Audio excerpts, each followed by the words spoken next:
Welcome to the Rowdy Studio. I'm Buzz Cutler, sitting next to Jeff Owens, editor-in-chief at SceneDaily.com. And Jeff, you wrote a column at Scene Daily that caught my eye, the 12 drivers that have something to prove in 2012. Not necessarily make or break seasons for all of them. That might be true for some of them, but people who've got question marks swirling around them. We're going to start at the bottom of your list with number 12, Paul Menard. I remember at the beginning of 2011, he was the story. Everybody thought, oh, it's Paul Menard's breakout year, and of course he won the Brickyard, but then sort of went silent, didn't he? Yeah, he really struggled in the second half of the season. I mean, he got off to a great start. When he signed with Richard Childress Racing, everybody was surprised because he really hadn't done a lot in his career, and it was sort of a curious signing by Childress.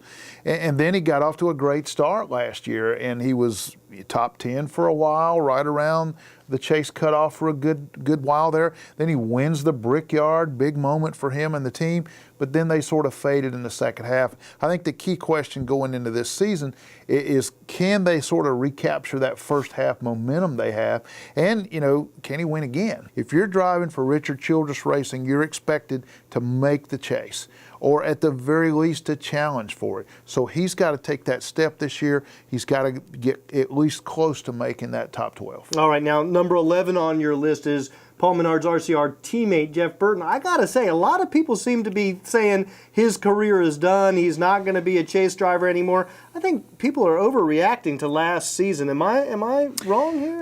No, I think there is a lot of overreaction. And Jeff has done this before. He's had a couple of seasons in the last several years where he struggled a little bit, and then he's come back strong. And I think the thing that people tend to overlook, he was terrible last year, and he'll be the first to tell you that. Yeah. This was the worst season of his career. But the year before that, he didn't have a great season either. He missed the chase, but he had so many races he could have won. I mean, he had 5, 6, 7 races that were right there, and something went wrong. So I don't think he suddenly lost it. I think that team just got way off track last year. I think he's still an outstanding driver, certainly a top 15, maybe still a top 10 driver. So I think he, of all the guys on this list, has probably got the best opportunity to bounce back and have another great season. But, you know, the other thing that's a factor with him is the age is starting to become a factor.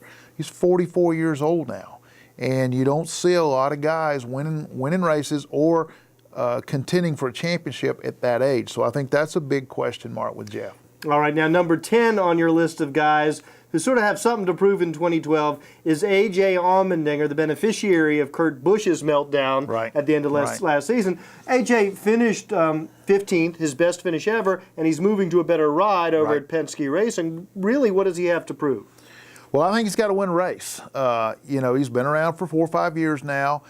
Every year we talk about he's a guy who greatly improved, and he had his best season ever last year. He finished 15th in points, which is pretty good with the team he was with, but he still hasn't won a race. This is his best opportunity. He's going to a team that's used to winning races. Kurt Busch won twice last year. He's won 10 over the last 6 years. It's a winning race team. So now he's got to win. He's got to prove that he can win at this level, and that he can take an elite winning team and do something with it. You know, that's the big thing. And a big challenge for him, he's in the spotlight now. We've been talking about him for weeks now. He had this golden opportunity fall in his lap.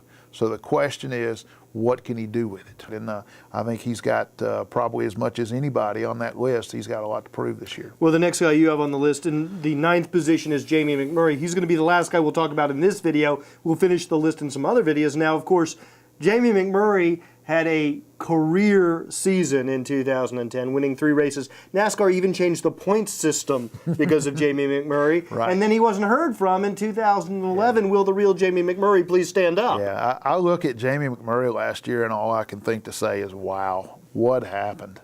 How in the world did this happen? Jack Roush was right. and then that leads you to say, okay, in 2010, wow, what happened? Right. Because it was a whole different Jamie McMurray. I have never seen a driver have 2 drastically different seasons like this. I mean, in 2010, he shocked the world with 3 wins, which he had never done before. You know, we were all down on him and sort of giving up on him at Roush because he had had 5 years over there. He won a couple of races, but for the most part struggled. And then all of a sudden he goes back to a team that is not the caliber of Roush Racing, and he shocks everybody by winning the Daytona 500. He wins the Brickyard. Then he wins at Charlotte. He has a fabulous season. So naturally, great things were expected last year, and then didn't happen. How much patience is Chip Ganassi going to have? How much rope is he going to give Jamie McMurray? Yeah, he's got to be scratching his head as much as anybody because, you know, his teammate, which we'll get to later, struggled as well. I just think certainly Jamie McMurray can drive. He would not have won those races. And not only did he win those 3 races in 2010, but he could have won about 4 others. He had some runner-up finishes. He was strong. He was a contender. So to me, that tells you that Jamie McMurray can drive. But it also tells me after what we saw last year that everything has got to be just about perfect. And they were out to lunch last year, and they've made some major changes. Jamie's still got his team pretty much together, but they've made some major management changes over there at that race team. A lot of pieces have been moved around, and they're trying to find out what went wrong last year and trying to fix it.